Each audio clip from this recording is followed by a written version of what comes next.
Hi. My name's J.C. McCauley. I'm Naisha McCauley, and you're watching AccessTV.org.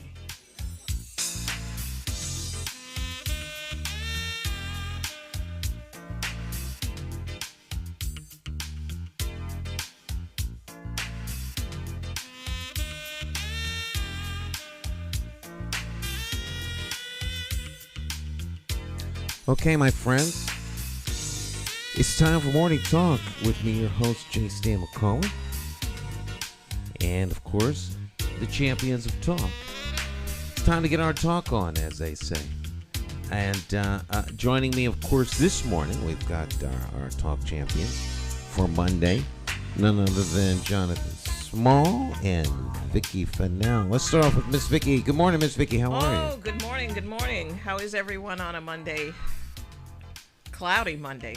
Cloudy Monday. Yeah, it's not. It was drizzling. So I was gonna sing the song "Rainy Days and Mondays Almost Get Me Down." Always get me down. And Mondays always get me down. Yeah. Now it's just cloudy days and Mondays get me down. Yeah. All right. But it's good. It's all good. We're all here. We're all here. Jonathan's here. Jonathan Small, how you doing? I'm doing fine, Stan. It's good to be back here. You doing good? And everything. Yeah, I got my car washed the other day. You got your car washed. Now it's raining. And now it's raining. That's It's always what happens, you know. Yeah. But that car was overdue. I had to get that car washed. Right. Did you get it waxed and detailed? No, just a regular wash. I went through the car wash, which they don't do, to me, they do a good job, but you could do better, I think, if you wash it yourself. I think we talked about this. Over in the North Meadows, what's the name of that car wash? Oh, the one across from the post office? Yes. Golden Nozzle. Golden Nozzle. I think it's The Golden Nozzle. And see what they do is, if you're not satisfied, you can go through again. So I went through the second time. You still weren't satisfied? I was satisfied. He was satisfied. Okay. Jonathan just wanted to take I just want to advantage of all of it. get a second He car. would get his money's worth. That's exactly how I was thinking. Let me get my money's worth. I see a spot on the undercarriage, Got out the car, y'all. Hey, wait a minute, that's not. You got That's to not do right. better than that. You got to get everything off of that I want car. the Simonized wax. My mirrors look a little dull. Oh, my Lord. Yeah, I said, let me Jonathan, go through get it all again. you can while you can when you can. Well, they went up on the rates. They used to be less. They went up. Pandemic special. Special, right? To do that. While trying to recoup some lost costs, huh? Exactly. But when you get your car washed, actually, I think they do have the wax service. I don't know if I think I just did the underneath, the bottom too. Mm-hmm. But you can get the whole package at that car wash. You can get everything, detailing. I mean, you're going to spend some money, but you can get a lot of things. They got a nice lobby. I got to figure out a way to support that, Mm-hmm. Exactly. Yeah. You need your car wash, man. All right. Wow. It's gonna be a great week, I think. Mm-hmm. Hot, yeah. Yeah, hot. Yeah, great week. I had a shoot yesterday at the Artist Collective, so I'm getting things back to normal here in the studio. Jonathan's camera seems like it's rocking. You notice that? It's like it is moving. It's moving. Okay. This camera hangs from the ceiling. Well, it's mounted to the ceiling. I think the air conditioner's blowing your camera. Blowing the camera? Yeah. I saw you taking a look at the camera when I came in here. I don't know if that was... No, that was camera 4. But this camera here, it looks, I don't know. Maybe it it's looks stabilized. like it's breathing. Maybe I bumped looks it. like it's breathing. It's breathing. Maybe ready to jump off the thing onto Jonathan. Pounce. Poltergeist, huh? Yeah. I'm all right. As long as I can be seen and heard, That's all that matters, Jonathan. Well, it is Monday, which means, of course, that we have our special guests join us on Mondays. They join us from all over the country and around the world. Jonathan is very good at finding individuals that can share their wisdom and knowledge from wherever it is they hail from, and we try and compare some of that to Hartford. Take you all on a vacation, a little trip. Since you can't come out your house, you can't breathe. You got to mask up inside the house. Soon they just tell you, put cellophane on, stop breathing. All be plastic around the house. Remember that? Remember that the whole old, thing that the happened? old plastic bubble. Yes. Hermetically sealed. Things are going back where they're going to mandate in some cases that you have to wear the mask. You heard about United Airlines? Hopefully we can talk about this afterwards. Yeah, we talk about this after the second hour. Right. Second hour. But let's get to the guests. Okay, this morning my guest is from the state of North Carolina, down in Charlotte. He's a prominent realtor, and he's come down to discuss the city of Charlotte and his business and his knowledge. He represents the Costello, if I'm saying it correctly, Costello Real Estate and Investments in Charlotte, North Carolina. No other than Maurice Price. Good morning, Maurice. How you doing? Good morning. Thanks for having me. Okay, it's nice to have you here too as well. Maurice, before we get into our topics, could you kind of let people know a little bit about your background briefly? Okay, well, I'm born and raised here in Charlotte, North Carolina. Mm-hmm. And so I pretty much seen the growth. Uh, I've been in real estate for at least 6 years now. I started out working with investors, helping them locate properties and talk to people about their properties. And then I decided to get licensed. I got licensed 3 years ago. So I've been in real estate, 6 years, loving every minute of it. I just had a newborn baby 3 weeks ago. Congratulations. All right. Thank you. That's my first child. Me and my wife, that's our first child together. And yeah, they enjoying that so far. And yeah, that's pretty much it about me. I'm the middle child of my parents. And yeah, I'm one of three, so I'm the middle. And both of my parents are from South Carolina, so and they moved up here in the '80s. Because my dad had family up here. They moved from that small town they was in. It was in Bishopville, South Carolina, and they moved up here. And yeah, that's pretty much how the story goes for me. Born and raised here in Charlotte. Well, Maurice, Charlotte is a large city when you talk about the land space of the city, and it covers a lot of areas, and it's also one of the fastest growing cities, and I put the emphasis on city, not metro area, in the country. Could you kind of let people know a little bit about Charlotte towards the housing, the quality of life, the culture, the food, what kind of city Charlotte particularly is? Yeah, like you said, it's one of the fastest growing. It's pretty much it's the second largest city in the southeast, behind Jacksonville, Florida. Jacksonville, Florida is the largest. Charlotte's the second largest, and it's the second largest banking center in the country, behind New York. New York's number one. Charlotte's number two. And pretty much the culture is mixed. Charlotte is a melting pot. Everybody in Charlotte is from all over. Even some people outside of the country are here in Charlotte. So, and we have certain areas where it attracts other people from other countries. Like we have a few spots where it just attracts Hispanics or Latin American people. We have one spot that attracts people from Europe. It's just all over the place. We have one or two spots that attracts Asian Americans. It's just pretty much all over the place. And then, like I said, it's a melting pot. So majority of the people that come from Charlotte are usually from up north. And they come down here basically for two things: because of the weather.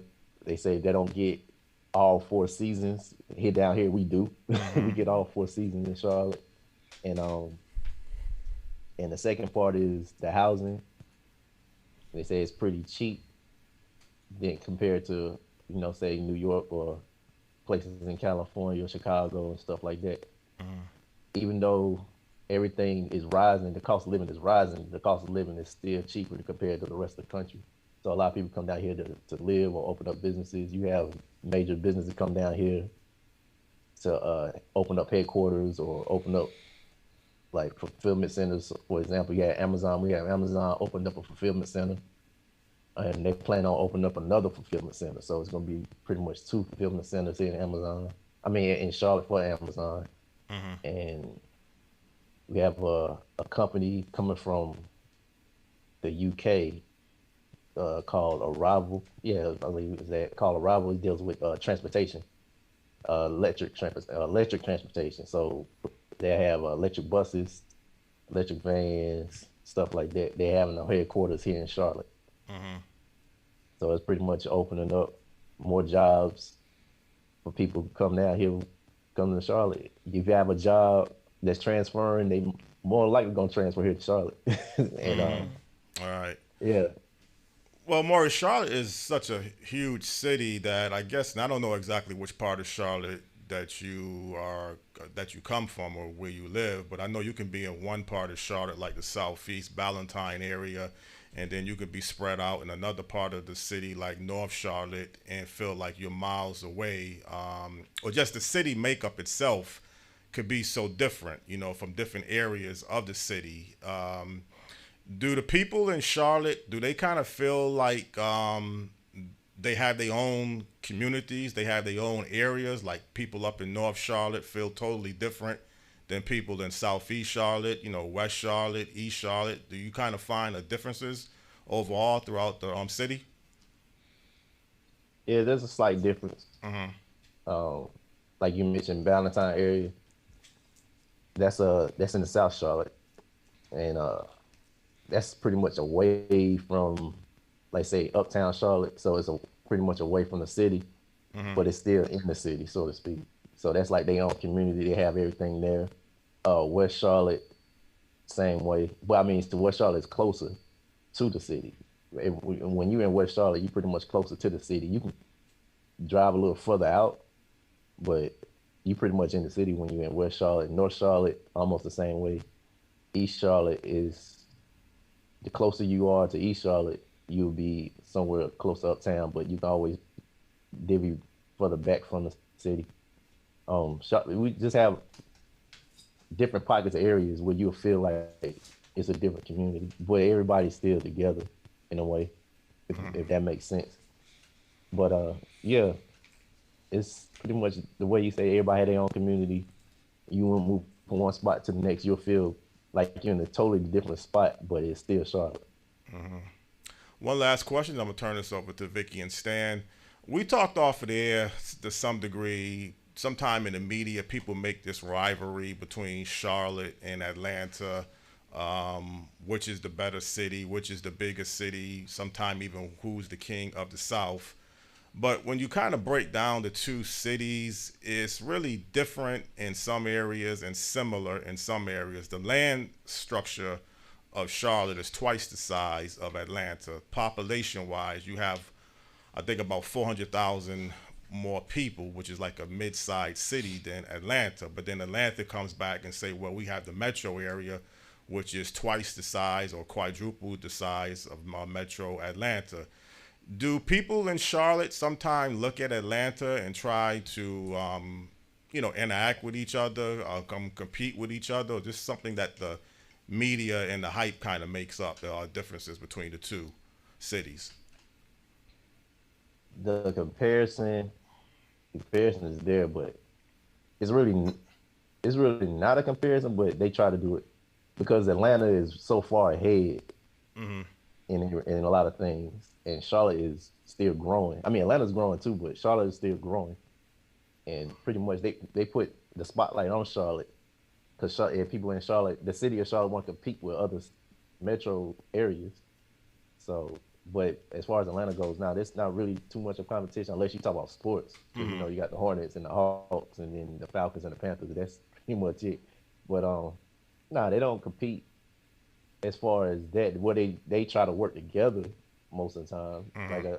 Like when we spoke off air, and I was telling you they having a high speed rail to go from Charlotte to Atlanta to cut down travel time. So if you driving instead of 4 hours, it'll cut the time by an hour or two. So you got on that train, that speed train, it's like a bullet train. So they building that, but they always trying to connect Charlotte and Atlanta.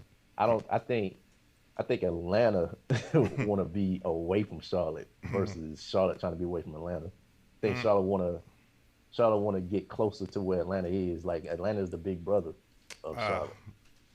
I've heard that many times. What you just said about the big brother theory and everything. Yeah. So that's pretty much what it is. Where we see Atlanta is, we want to be there pretty much they set the blueprint for the South. If you want to put it that way, they set the blueprint for the South, and Charlotte just going along with it. Okay. So you talk about the different neighborhoods that are in Charlotte, and I'm just curious, where are the black folks, and what's the climate like for African American businesses down there? What are they doing in terms of the types of business and networking and contracts, things of that nature? Well, they're thriving. They're pretty much thriving. You can come down here and start a business just like that. You can the community. Can y'all see me? I think Yes. the camera went off. Oh, okay. Yeah. Like I said, the community can start a business, like anybody of all races, but particularly black. The climate for us is pretty nice. It's pretty nice. I mean, of course, we face challenges, but we work around that. And yeah, a black-owned business can happen here at any given time. Everybody, pretty much that moves down here that's black, they start a business or they, find a job in their career field. But the businesses, they thriving. There's no, I mean, per pandemic, everybody been affected by the pandemic, but yeah, a black business can thrive here in Charlotte. That's no question. So, what are they mostly starting? Is it mostly, do you see service businesses, tech? What are the kinds of restaurants? Oh, they do it all. The majority I see will be restaurants. Restaurants, clothing stores. A lot of people start their own lawn care services. A couple of people start their own real estate business, and of course, hair salons, beauty supply stores, stuff like that. And then you have those that's in a different field. Like you come down here, and if you want to start if you pass the bar, you start a law firm. You can do that, and yeah. So the opportunity is endless. You come down here, and if you got a recipe that you're up there in Hartford that everybody loves, and you want to open up a restaurant, you got one in Hartford, and you feel like you want to expand, and you come to Charlotte, it'll still work down here because there's a lot of restaurants down here in Charlotte. Wow. Sounds interesting. Yeah. Different in Hartford, that's for sure. Yeah. Well, Stan, did you have anything you want to ask him? I didn't want to cut you off. Go on. Okay. Maurice, you mentioned something about, Atlanta kind of sets the trends. And so I guess for some reason, Charlotte kind of is like a quiet success story. I know we know about Michael Jordan, obviously owning the Charlotte Hornets. But you have a lot of successful people down there in Charlotte. I didn't even realize, and I guess there's a lot more. Gerald Henderson's son, Gerald Henderson played for the Boston Celtics, and his son has some type of luxury real estate business. You have former singer Stephanie Mills, I believe her name was. Stephanie Mills. Stephanie Mills. She lives in Charlotte. Our former anchor, WFSB, Adrienne Bond was her name? Adrienne Bonds. Wallace. She lives in Charlotte. You have a lot of hidden talent in Charlotte, but y'all seem to keep a low key to me. Y'all don't seem to be flashy profile, like Atlanta. Y'all seem to be kind of low key with y'all styles down there. Is that kind of the image that y'all set down there? Y'all got the success, but y'all don't really flash it so much? I'm just asking you. I don't know. Next question. Okay, next question. You can say that. Because a lot of people will look at it like that. Like Atlanta is known as, I guess, the next Hollywood. Or try to be the next Hollywood, which is nothing wrong with that. And but Charlotte want to have its own type, like, yeah, we got it, but we don't want everybody to know. Yeah. We'll let you know certain things. Like I said, we number 2 in the banking industry. we'll let you know that. Right. We ain't gonna let you know. Yeah, we got this hidden talent right here, but they'll eventually come to light. Well, it's kind of weird if you want to say it that Charlotte don't want to have that kind of spotlight, but I understand it.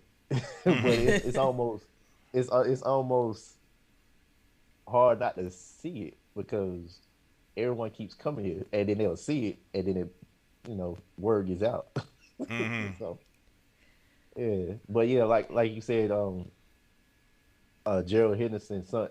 That's another thing. Why I was saying for the question before, when can when black people open up businesses? You mentioned Gerald Henderson. He has his own luxury real estate business. So yeah, it's yeah, you can be seen here in Charlotte. We're not really that flashy, but some people do that, because you have people from Atlanta come up here, and some people live up here from Atlanta, and they bring that type of flavor, and we can tell they're from Atlanta.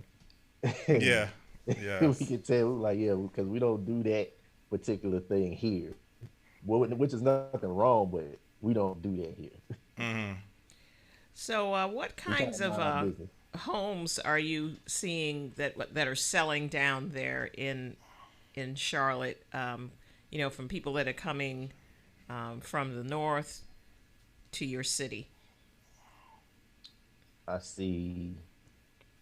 I mean, the usual, the most popular one is a ranch style home, so that's pretty much across the country. But I see houses of all kinds just quickly get on the market and quickly get off the market.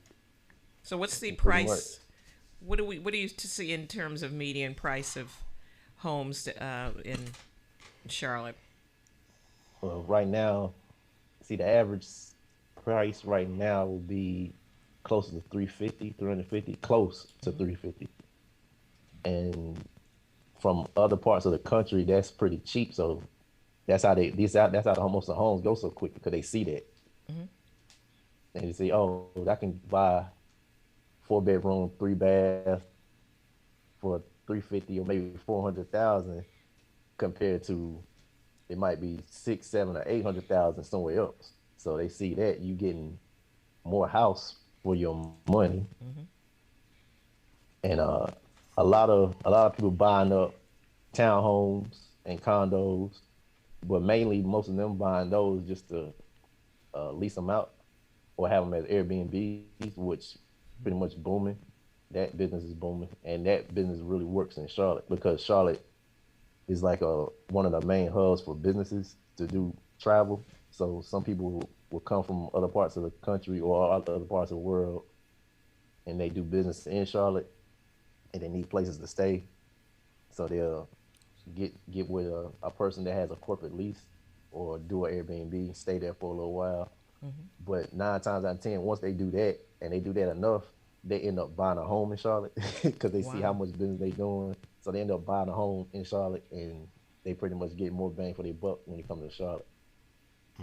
So it sounds like that Charlotte is pretty business friendly too. I mean, to mention that a lot of businesses are opening there. You have corporate entities that are certainly relocating, opening up fulfillment centers. So it sounds like that North Carolina as a state has very business friendly policies. So I'm assuming the taxes are low, and insurance on employees, workers' compensation low.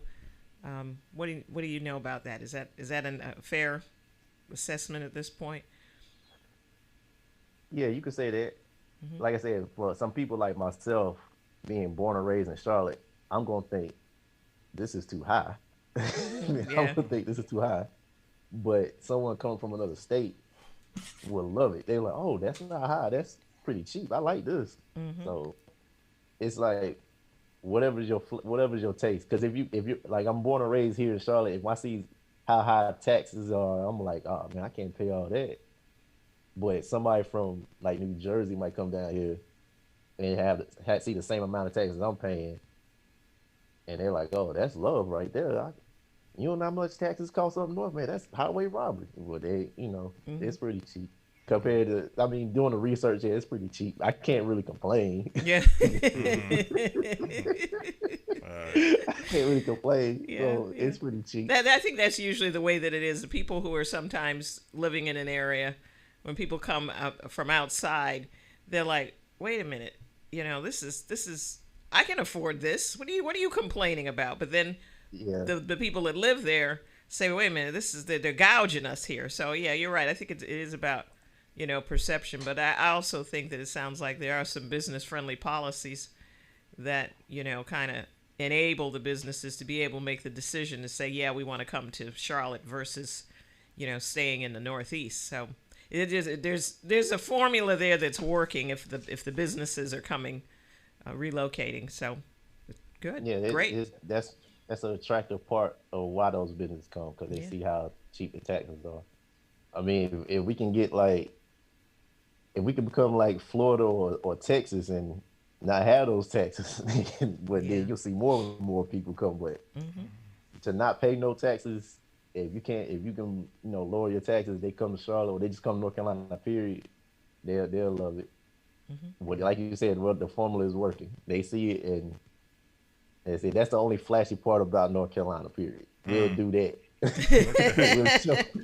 We'll do that. We'll show you why you should come here, business wise. It's all right. Well, the proof is in the pudding. It's something that's working. Right. Right. Right. It's great.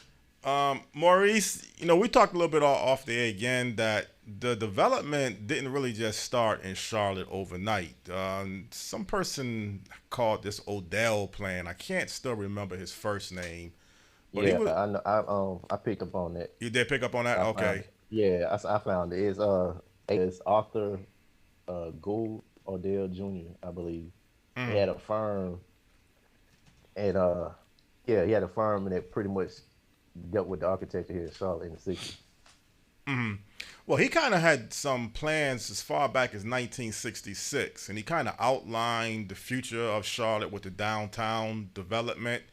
And it was kind of amazing how he had projected and predicted exactly where the stadium would be located at.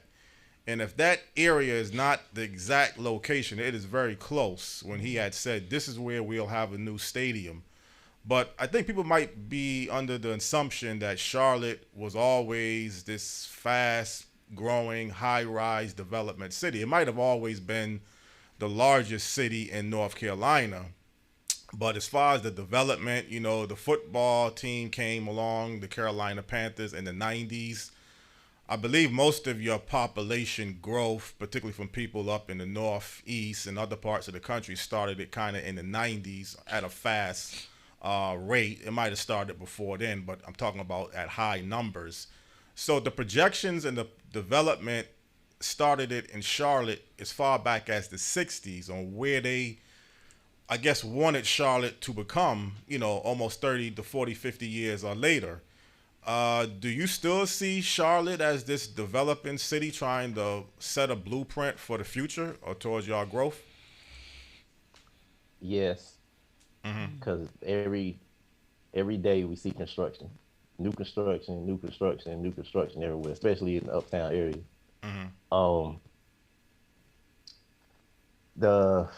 They even moved the stadium. I don't know where the Odell firm predicted. They probably was right on their prediction, but they actually moved the stadium. They wanted everything, they want everything uptown Charlotte. So they moved the stadium where the Hornets play uptown. Just like they built Bank of America Stadium for the Panthers. That's uptown. And we have a minor league baseball team, which is pretty much, I believe they owned by the Chicago White Sox. They play uptown. And we just got a major league soccer team. That's close to uptown where they play. So everything pretty much uptown. So yeah, Charlotte is still growing. It's one of the fastest, like you said, one of the fastest cities growing in the city and in the state and in the country. So yeah, that's pretty much, they're gonna keep growing. They've been growing for years I can remember. I remember this area we call the university area. when I was a child, it used to be just straight trees, and now you have everything there. The only thing that was there pretty much was one of the colleges, you know, UNC Charlotte. UNC Charlotte was there, but it was mainly a lot of trees, and then you could see a bunch of dirt because they was knocking down the trees, and they started slowly building to what it is right now. And yeah, so it's just gonna keep growing. We don't know when it's gonna stop. I don't think it's ever gonna stop because whatever they predicted back then is happening now. Because they predicted a lot of stuff like in the '80s, and they always prepare decades ahead. So they have the blueprint of what they want, and they stick with it. And you would think like what the pandemic did, it will slow down. It just ramped up even more. So it's like every day you see cranes uptown, road construction, all that going on. They just widen all the roads. They widen the highways. They building new high rises. They building new homes around the area. It's just growing. It's showing no signs of slowing down here in Charlotte. I don't think it's ever gonna slow down. They pretty much predicted. I saw two predictions. They said by 2025, it should be close to 1 million people here. And then I saw another one that said it could be close to 2 million. So it's almost not too far fetched the way it's growing. But nah, the development not slowing down no time soon. But one of the key things about Charlotte, again, is you have a lot of space. You're not going to run out of space. When you have over 300 square miles, you just have a lot of open space. I know the downtown, the uptown area is the main central business district, and you could always build vertically, when you're in your downtown area. But I guess Charlotte is kind of like the major city. Like up here, we say we're between New York and Boston. So I guess down in that part of the country, people in South Carolina, if they want to go to a big city, other parts of North Carolina, if somebody wants to really get this big city feel, Charlotte would kind of be the ideal location to really go to. Yeah, because Charlotte is pretty much the city. It's compared to other cities in the country, it's a small city being big. So it's like a big small city, if you want to say. The metro area is where a lot of people want to be at, because the thing is, Charlotte is so close to the border, the state border of South Carolina. So it's like Charlotte is almost in between North Carolina and South Carolina. So the metro area covers some of South Carolina too. So it works out that way. So if you don't want to actually stay in the city of Charlotte, you're going to stay on the outskirts, but you work in Charlotte. A lot of people do that. They prefer to work in Charlotte versus live in Charlotte. So let's say it's a area called Matthews. It's a town called Matthews here in North Carolina. It's right there where Charlotte is. It's like 5 minutes away from Charlotte. So, and that's part of the metro area. So you can live in Matthews, have that, small town feel. If you really don't want to be in the so-called big city, you have that small town feel in Matthews. You know everybody in the community. You go to your local grocery stores, and it's just relaxing and everything. But you do your business, you work, and you make your money in Charlotte. So you get on the highway. Well, yeah, you get on the road and just drive straight to Charlotte. It's not too far, so you just drive into Charlotte. You do what you need to do, and after that, you can drive on back. So that's the interesting thing about Charlotte. A lot of people do that. They just stay on the outskirts and want to work in Charlotte. Now, of course, a lot of people move to Charlotte, and they live in Charlotte. So, and the most attractive part is the uptown part, because of all the businesses and everything. So people want to stay somewhere kind of close to that. And yeah, that's pretty much how it goes. you want to stay in the city or you stay outside the city. You pretty much a part of Charlotte. Like that whole metro area is just bananas right now. So Yeah, well, that's true. I mean, the metro area, even though it's not as big as other cities like D.C. and Atlanta, when you're getting 6 to 7 million people, you have in the 2 million range. That's still a pretty good size overall. But when you look at Charlotte again and you break down the whole land structure of the city, you have areas like Steel Creek, and I guess that's in the southwest section of Charlotte, that has, I guess, some development. I guess you might feel like you're more on the outskirts. I don't know if you get a real urban type of vibe in that part of the city. But don't you have so many different types of selections? If you want to be like in an urban feel, you have areas like that. If you want to have somewhat of a rural feel, suburbanized feel, you have areas like that. So don't Charlotte kind of has a city that kind of has a little bit of everything for different people? yeah, you mentioned Steel Creek. Steel Creek is a popular spot for a lot of people. They want to move out there. You're away from the city, and you got a lot of things there. You have that sort of urban or rural feel out there. If you want to move to what we have, Huntersville, that's another spot. And we mentioned Ballantyne earlier, and you have the Concord area. Concord area is pretty popular too, especially if you are a NASCAR fan, because you have the Charlotte Motor Speedway right there in Concord. Charlotte has Uptown has the NASCAR Hall of Fame.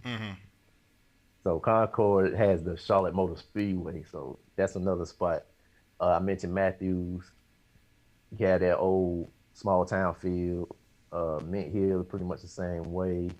What else? You got Gastonia. Yeah, so you got pockets of areas that fit whatever type of feel you prefer.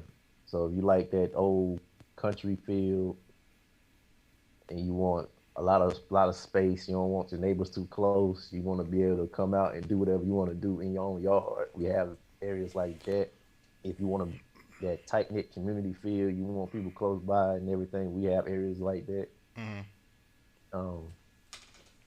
And pretty much that's in and out of the city pretty much.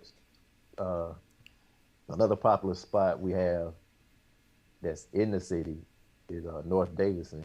So we call it the nickname called the NODA area. That is NODA. That's short for North Davidson. That's like an art district, and that's pretty popular. It has a lot of businesses there. It has a lot of restaurants. It has quite a few activities there. Then they build some townhomes over there. They got all the houses there that was being remodeled. Another spot is we call the Plaza Midwood area. Now I said earlier, Charlotte attracts even some people from international places. The Plaza Midwood area has quite a few, what I spoke of earlier, some people from Europe. You got the Europeans over there, a couple people that's Hispanic that's over there, like going further down towards Central Avenue and all that. So yeah, they whatever you feeling, Charlotte has it pretty much. Wherever you feel like you rather live, Charlotte has that. Well, I know you had worked in the airline industry on your bio, and Charlotte International Airport is kind of one of the few airports throughout the country, or one of the few airports that you can actually see the planes take off and land. Like there's like some type of spotting area very close to the airport runway. And I know you'll see some people who visit or who live in Charlotte, they'll just go and sit down and watch the planes take off and land. Is that something that you can talk about a little bit? Yeah, they have a couple areas like that where you can just sit there and just watch the planes. And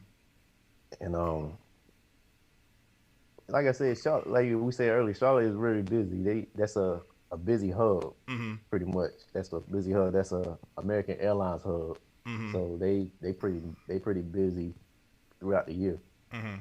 And yeah, if you don't mind the planes, you can come out there and just watch them fly over you, land, and yeah, you have some houses around. That's why I say if you don't mind the planes, then you could live around the airport, which is fine. But yeah, I think that's pretty a neat thing for someone who likes aviation. I mean, we have a museum, aviation museum too. So, and working in the airline industry, I pretty much seen. That's another reason why I seen the growth of Charlotte because of the airline industry. They, it's just it's like I said, it's just bananas here. People come in and out just to do business in Charlotte, and they end up living in Charlotte. I'll get people to ask me certain things about Charlotte because they thinking about moving here, and that's all because I was at the airport. And this was before I became a realtor. So I'm like, yeah. So by me being a realtor, I just pretty much seen everything else. But yeah, you come to the airport, you'll see how busy it is.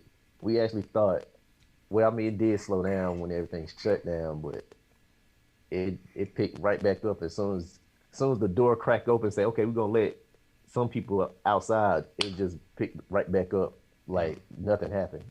So Yeah, I know one time the Charlotte Douglas International Airport was kind of ranked number 6 in the country. I don't know if it's still in that same spot, but it was always in the top 10.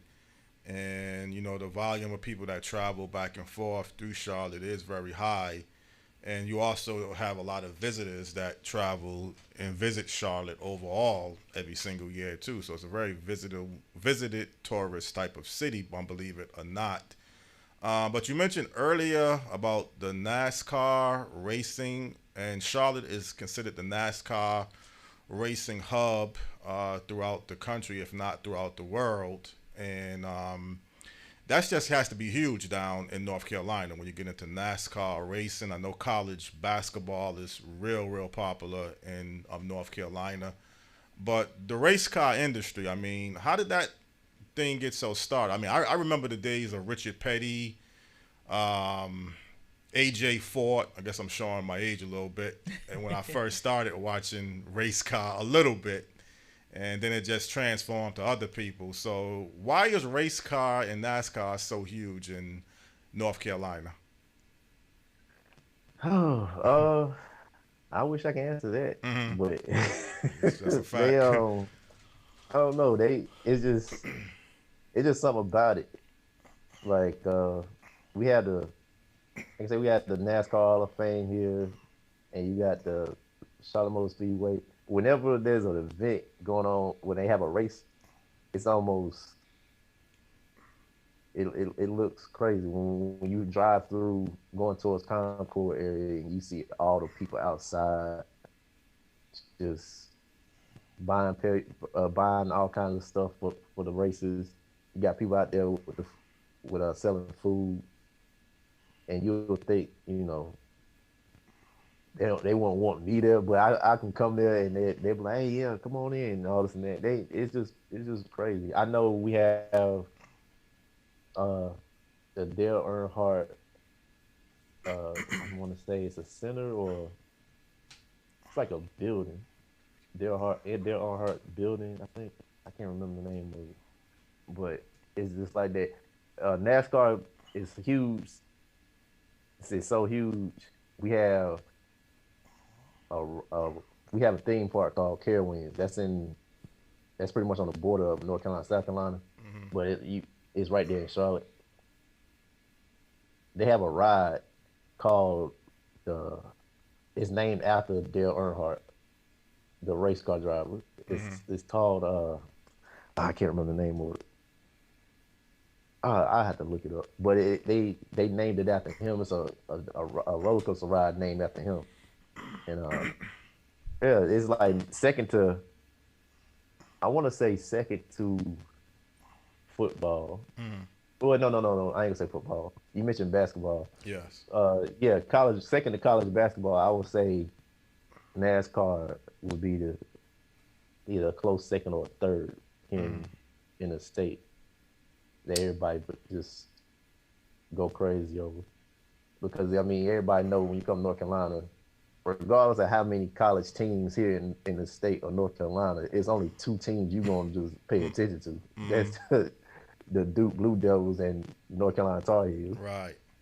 So, but other than that, and if you're a football fan, of course you're gonna pay attention to the Panthers. But other than that, NASCAR is just it. I seen people go crazy over Jeff Gordon. You mentioned Kyle Petty, Darryl Hart Jr. And his father that had passed. They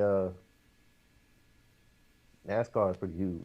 I even seen it working at the airport when people just come all over. Whenever they have an event, people just come all over. You could tell they racing fans because they wear their paraphernalia and everything. Well, also, I mean, I used to be a big wrestling fan, when the days that you had the NWA, WWF, it's now the WWE. And I remember the days of Ric Flair. He kind of said Charlotte was his hometown.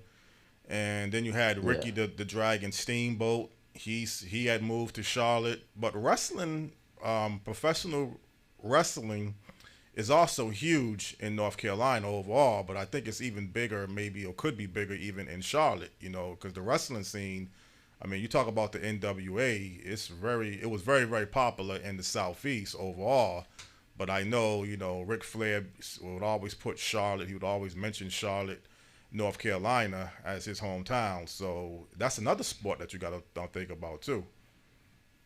Yeah, I know people would like to call Charlotte Four Horsemen country because of Ric Flair. He was with that group Four Horsemen, and they do that. But yeah, you'll be surprised how many wrestlers you see. And I actually met Ric Flair when I was a kid. I wish I took a picture. I of him, but I met him when I was a kid, and that's when he had all that hair and wear those big old shades. Looking like a superstar and everything. And then while I was working at the airport, I saw him come through the airport a few times. And but wrestling is a pretty big deal too. I don't know if it's a big deal like it was before, like it is. I don't know if it's a big deal now like it was before, but before it was really huge. It was a really huge deal. I remember when I was in high school, WWE, when it was still WWF, they had brought one of their events here, and it almost shut everything down. I think one of the events you might be mentioning, they used to have in the NWA days the Great American Bash that used to always take place in Greensboro, North Carolina, and that would happen like once a year. And that was a huge event. I don't know, again, if it still takes place because the wrestling market has kind of been changed where the WWE owns all of the wrestling circuits throughout the country. But if you talk about one major event every year, it used to be the Great American Bash in Greensboro, North Carolina. You're talking about the days of Dusty Rhodes and Ric Flair, like you mentioned, the Four Horsemen. The NWA was really, really big in wrestling back in that era, 80s, 90s. So again, I guess North Carolina has a niche for every sport, but I don't hear much about baseball. That's probably the only sport that I don't really hear North Carolina try to gravitate towards is baseball. But I guess you have a hockey team. We lost the Whalers, and they became the Carolina Hurricanes. So you have a lot of different sports in North Carolina overall, but baseball might be the only sport I don't hear too much mention in North Carolina. Well, they like I said, the only thing we have is that minor league team, the Charlotte Knights. They are under the Chicago White Sox, I believe. And I don't know. I know a lot of people want one. They want a major league baseball team here so bad. They really do, because we have the NFL team. We already have the NBA team. You mentioned the hockey team, the Carolina Hurricanes. Right. And, they really want a major league baseball team here. I don't know if it's going to happen. It might be in the works. I don't know. Like I said, they like to plan ahead. here in Charlotte. So it might be in the works. It might not be. I don't know, but I believe if they do bring a Major League Baseball team here, it will pretty much be the same as the success with the Carolina Panthers. It's gonna be a big draw. It'll work here, but yeah, like you said, that's pretty much it. The only thing because we just started a major league soccer team, and that's becoming a big draw to all soccer fans. So yeah, that has to happen because I don't understand how you started out with the NBA, and then you got the hockey team, you have the football team, but you skip baseball with the soccer. So, but it's gonna happen. I believe it's gonna happen. I don't know when, but I believe it's gonna happen. It has to happen. It's like inevitable because if you trying to compete with other cities, you're gonna have to have that because you have everything else. You have to have that baseball team. I mean, the minor league team, the Charlotte Knights, they're a big draw locally. You know, they have a sellout crowd almost every time, but that major league baseball team, it'll really do some things. I'm pretty sure they know it because all the sporting events that come here is just phenomenal. Just like the we got a college bowl. We got a college bowl. I believe it's the Missicki Bowl? I believe that college football. So whenever they had a championship game, one of their championship bowl games we have one here in Charlotte. Is that right there at Bank America Stadium where the Panthers play? And it's a big draw. So it could be two teams from other parts of the country playing in that bowl. It's a big draw. So you just a major league baseball team will definitely work. They know that. I believe they know that. But I don't know when they're gonna do it. But it's gonna happen. It gotta happen. All right. Well, Maurice, this was just kind of like an introduction because I never really did a show on Charlotte and North Carolina in general, and we just pretty much getting close to the ending of our program. I know we didn't really get too much into real estate, but there's going to be probably another show I'm going to be planning very soon about the real estate or other issues in Charlotte. But if you have anything that you wanted to address in the real estate industry or any other industry before we end this program, feel free to do so. As far as real estate goes, I know there's a lot of investors that have been buying up property down here, and this happened during last year when everything shut down because you would think everything would stop or slow down, and I noticed stuff was being bought behind the scenes. Well, it seemed like it was being bought behind the scenes because the firm I'm with, Costello, we had a virtual meeting, and we was like, we're gonna do everything virtually. So I was meeting up with clients virtually, doing we were doing a Zoom call and stuff like that, and that's how things were just moving. So, and it was moving at a rapid pace.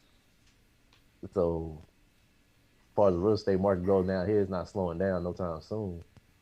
So if anybody wanted to just buy property here in Charlotte, not necessarily move to Charlotte, but you wanted to buy some property here in Charlotte, you can do that, like with ease, with no problem. You be like, yeah, I want to purchase a couple of townhomes, or I want to purchase a couple of single family homes, or I want to purchase some new construction homes. A lot of those investors was just buying them up, and now they leasing them out. Or some people fix and flip, but a lot of them just doing it. I noticed that.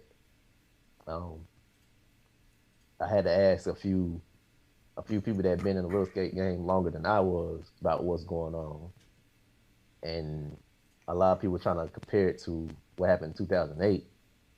And people I talked to say, "Nah, this is different because in 2008 that was more so people get mortgages than that they didn't really qualify for. Like you can get a $300 home, but your credit score is 250. and that's how it was back in '08. Because people just get mortgages they weren't supposed to get. Right now it's different. And that's not even the case, but people just buying up homes left and right. And they still buying them up, even though everything pretty much open, but the interest rate's still kind of low. And yeah, people just buying them up. So Charlotte's a lot of eyes on Charlotte. They put down Charlotte as one of the top cities, I believe top 10 or in the top 20 cities as far as real estate goes. So yeah, I'm enjoying the market. I'm enjoying the market. Yeah, obviously. Well, again, it was kind of interesting to learn some things from someone from Charlotte, and I thought you brought some good information about the city. Again, we didn't really get too much into real estate, obviously, which is your profession, and it's kind of strange. Stan, you didn't ask one. You didn't ask not one question. I mean, you have anything you want to ask? I'm He's listening. He's in listening mode. Okay, it's kind of strange. All the questions I would have asked, you and Vicky asked, so. Oh, okay. Don't ask them again. Don't ask the same question. Okay. There's nothing wrong with that. Nothing wrong with that. Yeah. I'm listening. So yeah, I don't have to ask any questions. I just need to. I'm listening. Listening Yeah. mode. Okay, and everything.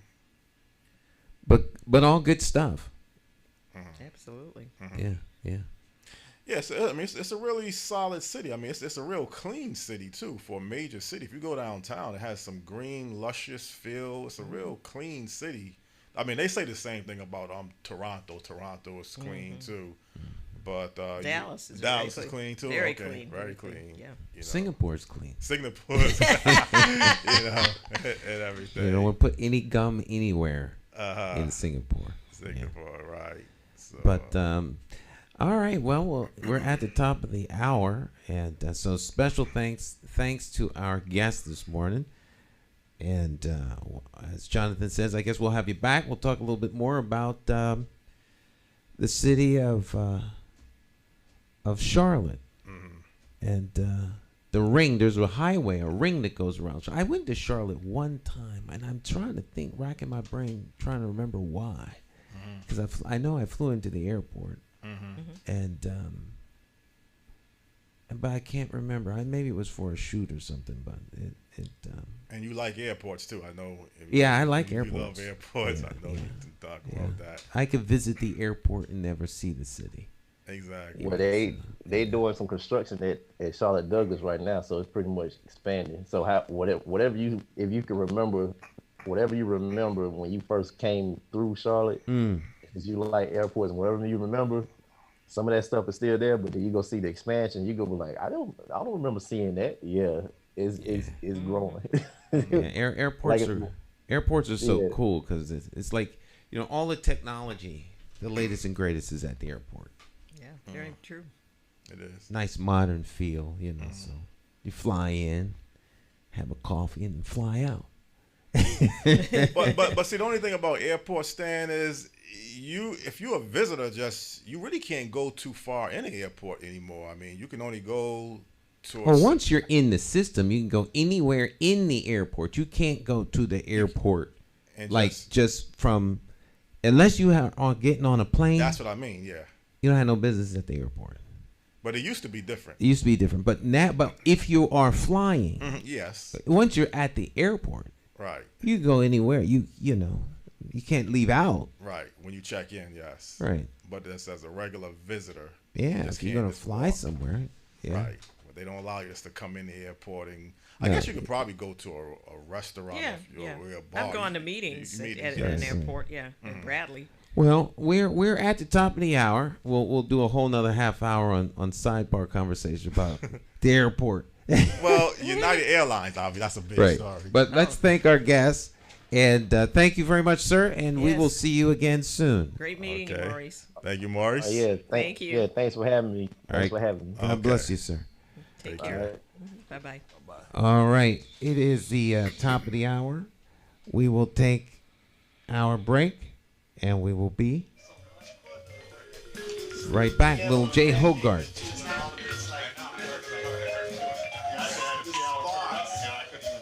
Yeah, it was nice.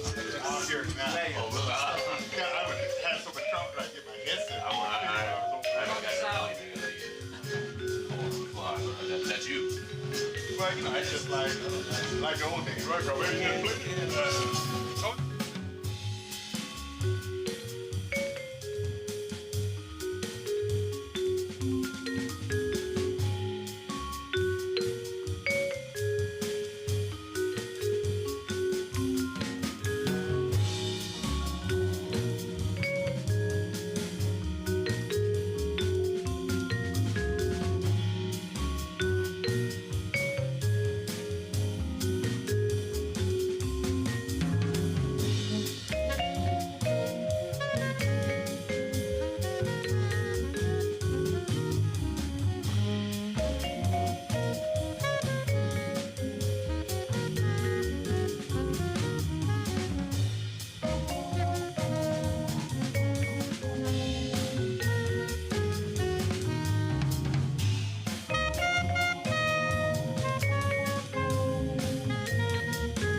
right there.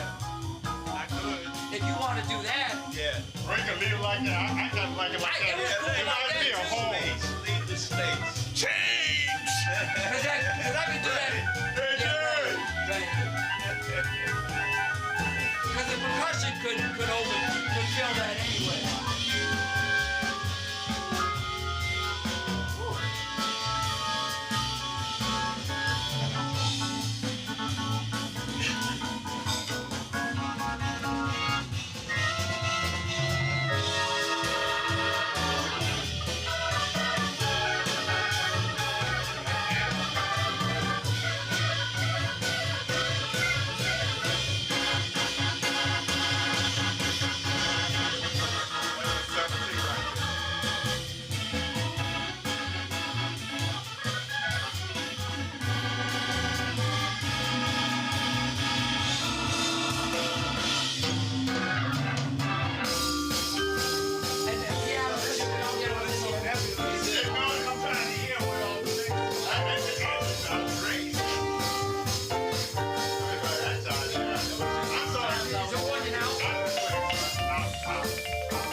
Okay. It's Morning Talk. Little J. Hogarth music break. Top of the hour.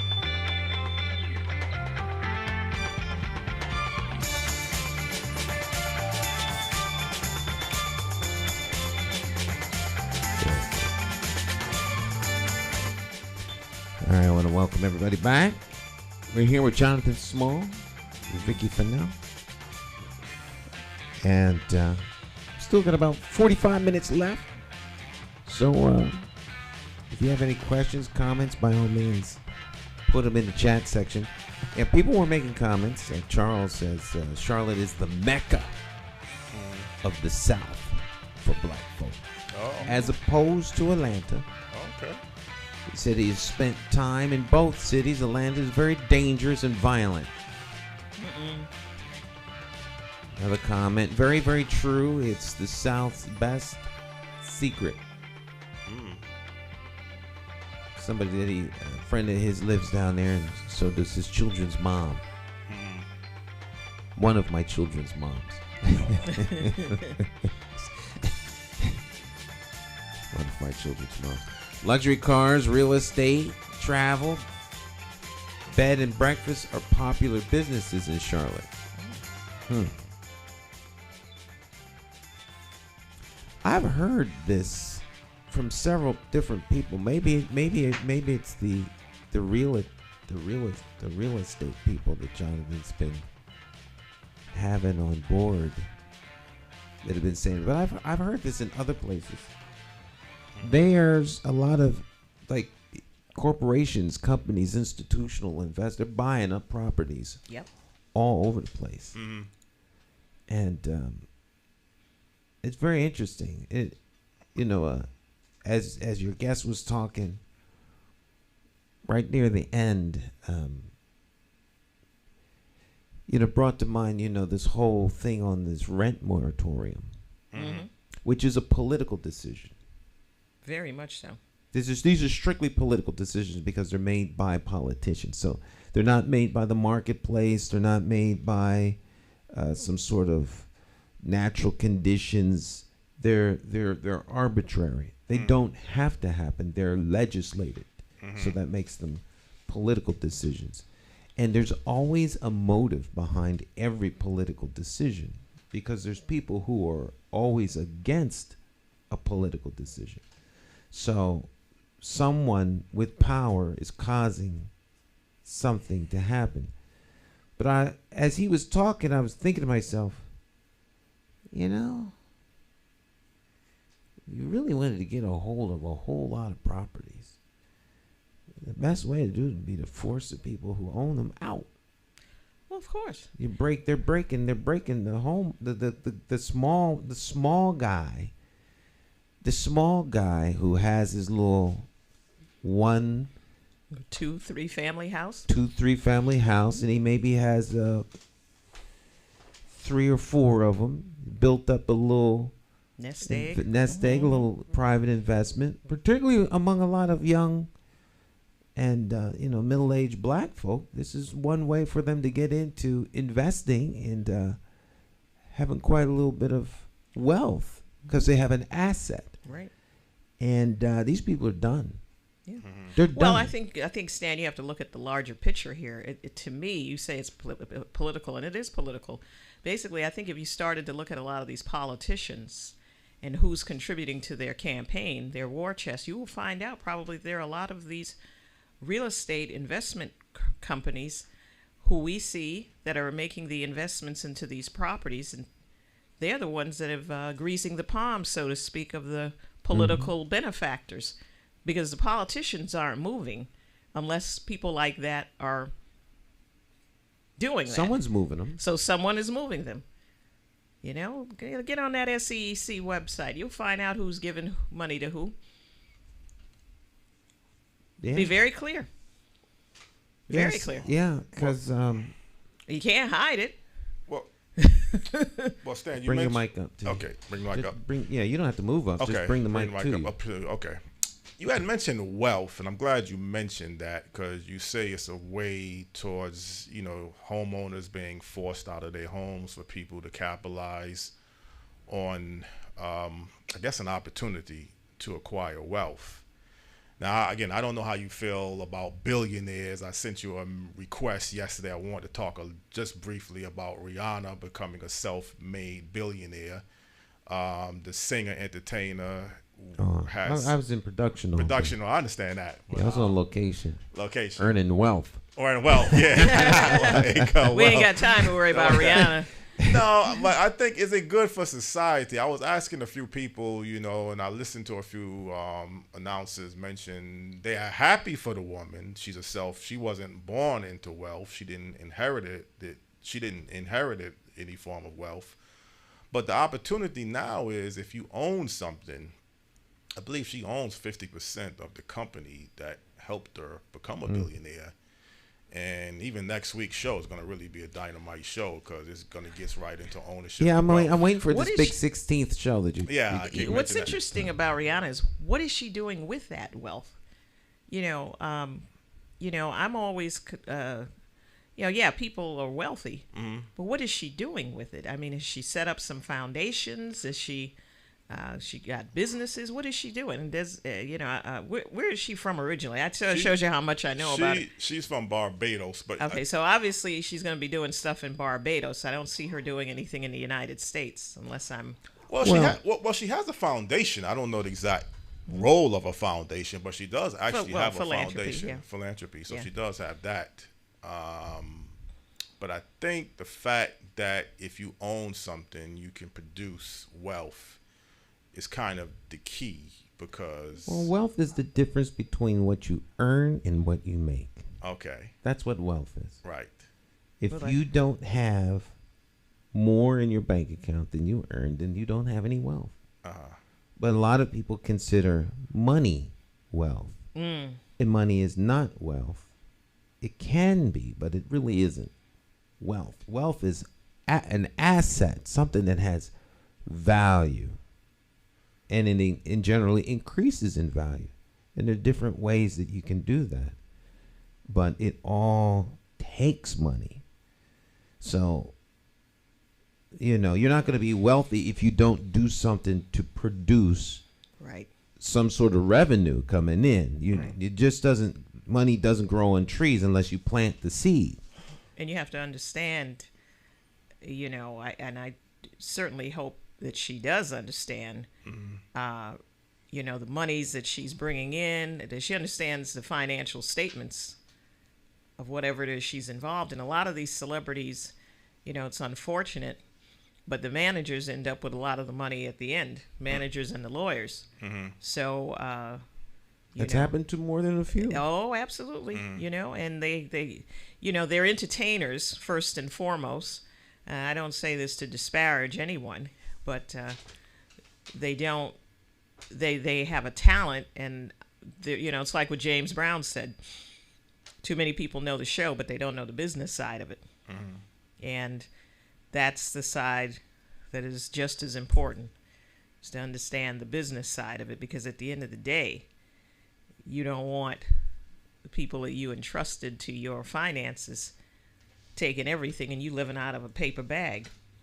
And all those homes, the IRS, you didn't pay taxes. What? I thought you took care of that. You see? No, I was out on the road performing. So. Well, the thing with Rihanna is she made the bulk of her fortunes outside of music. So I don't really know too much about. You don't know too much about her circumstances, situation. But what is it about her situation that you find so intriguing? The comparison now is to her and Oprah Winfrey. Oh, there's no comparison. You don't think there's no comparison? She's second as the female entertainer. I guess, I don't know if it's black. Oprah Winfrey is and I don't, like I said, I don't know much about Rihanna. But Rihanna, how old is Rihanna? She's 33. How old is Oprah? She must be in the 60s. Yeah, you can't compare Oprah to Rihanna. She's Oprah is a very, very successful businesswoman. And she has, she's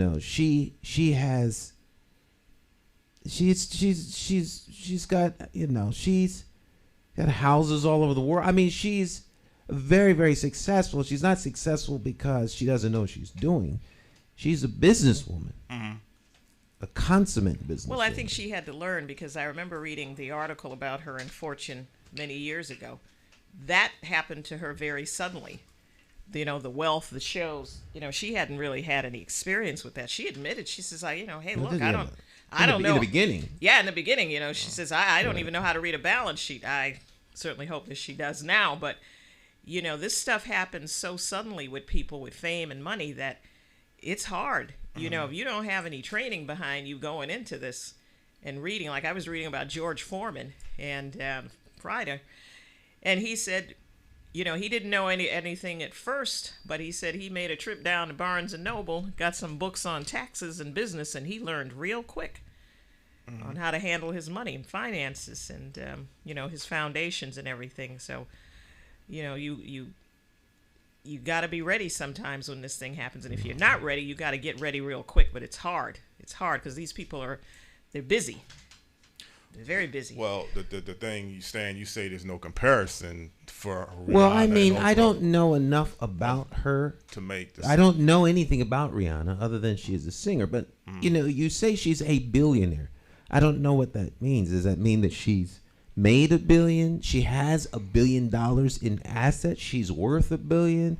What does that include? The copyrights on her records, royalties, the projected income. I don't know what that means and to what degree any of it matters to like my life. I mean, so she's a billionaire, and how's that? In what way does that affect me? Other than I'm glad she's a billionaire, and other than that, I don't have a conversation around it. Well, I'm just saying as an example that because obviously that's a rare thing to have. Although you may hear the Fortune 500 or the Fortune list every year of the amount of billionaires, that is still a very rare. I guess reality. Most people are not going to become billionaires. It's very, very few. Although the numbers might be more now than it's ever been, but it gives you the belief. And again, hopefully next week we can get into this in depth. That there is more of a means today to become a millionaire than there has been ever in the past. The opportunity to make money is there for the average Joe. Making money is not that difficult. All you do is earn it. You earn it. It's not like, and then there's ways that you can make more of it. Yeah. If you have a talent, or if you're smart in a particular area, you can find ways to you can invent something.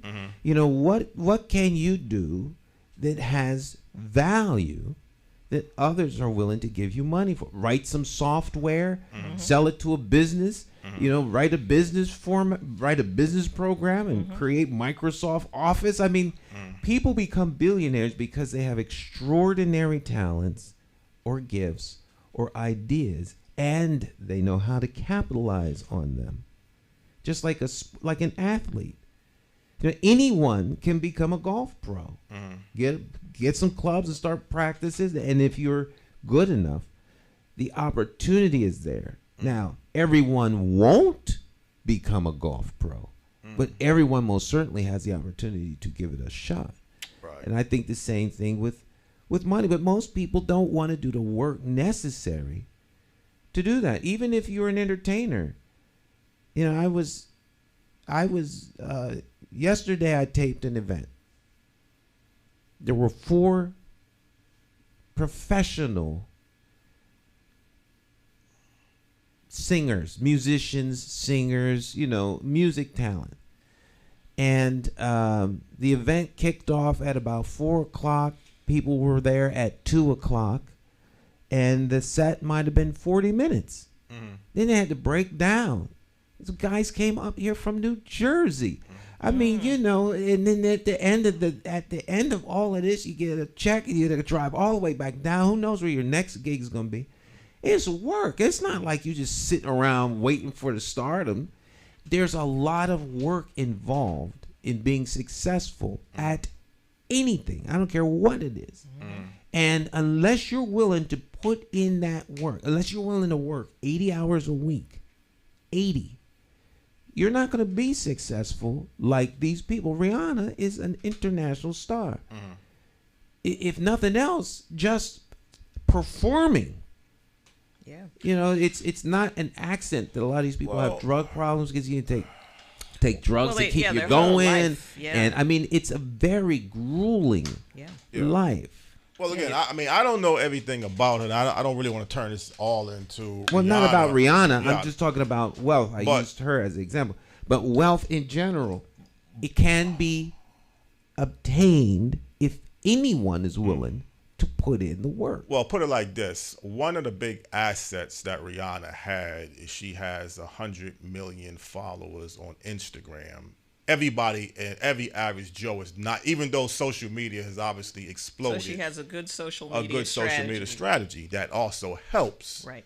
With the fact that she owned, and the comparison with her to Oprah is Oprah was smart enough in the past that she owned her own production company, or she owned her own studio, Harpo.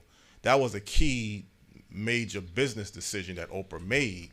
Right. And to me, because we get into these circular conversations, Oprah's success, Jeff Bezos' success, Bill Gates' success, Rihanna's success, OJ's success, Donald Trump's success. Pick somebody. Yeah. The Cuomo brothers and dad's success. Pick anyone. In what way does that impact us? It doesn't impact us, but it's just a situation of giving you a strategy or something. You say there's more ways for everybody. So what to is make your wealth. strategy to get 100 million followers on Yeah. Instagram? If you can write that down on a piece of paper, you and I will leave this room with Vicky. We will get on a plane. I will pay for the tickets. We will get on a plane, and we will fly to New York. We're not even gonna drive. Yeah. We're gonna go all the way out, big time. Right. We'll fly to New York, and we will leave there, Jonathan, with some serious money. Because if you can figure a way to get 100 million followers on Instagram, my friend, you have cracked the code. Yeah. People will pay you literally hundreds of millions of dollars over the next couple of years if you can do that for companies. For do it for Ford, or you know, that is not an easy task. She's an international artist. Right. It's not odd that she's a female. She's easy on the eye. There's a lot of reasons why Rihanna has 100 million followers on Instagram, and that is not something that the average Joe can do. Right.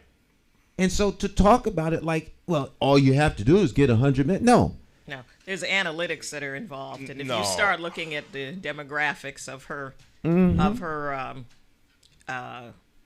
followers and how they were targeted, you'll understand that. You know, and all these things are organic shares, and you know, we don't know the strategies that led up to getting those 100 million followers, but obviously she has a division of people that handle that. At A this point, a digital marketing division that handles that for her. So she's not sitting in front of a computer somewhere cranking Doing out that. content. And You know. I can tell you right now, whoever is doing it is world class, at the top of their game, and they're getting paid a lot of money. Sure. Right. And it ain't a team of one person. No. There's a whole department managing that stuff, because you have to be in communication with the fans. You have to give it a sense that this is Rihanna. There's messaging. These people are up. You got The team that's working there is working 12, 13, 15-hour days. They're not working 2 and 3 hours a day and then chilling by the pool. No. This is their life. Right. And if they don't deliver, they can look for work somewhere else. This is very, very hard and serious work. Well, one of the things about the social media industry, and you said this, I remember on a show a while ago, that it has leveled the playing field, particularly when you're trying to get into the media industry, because, you know, media is a very important asset to get your message out.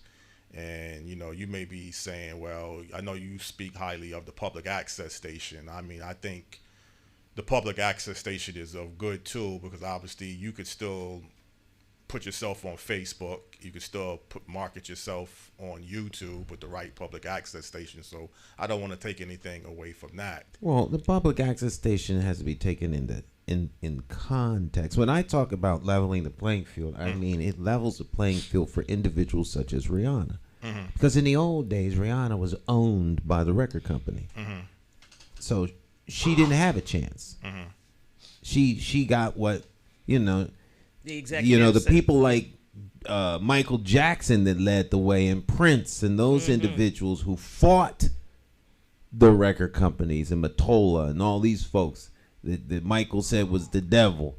And these people controlled the lives of very, very famous people. They were their assets. These people were their assets. Social media levels the playing field for people, but you still have to be in that particular class or in that realm. You can't be Stan talking about how you're going to level now the playing field's level. I can compete with Jeff Bezos. No, I'm not in his league. Well, he started in a garage. Why can't you? Yeah, okay, but you have to. You have to take things. You have to compare apples to apples, not apples to oranges.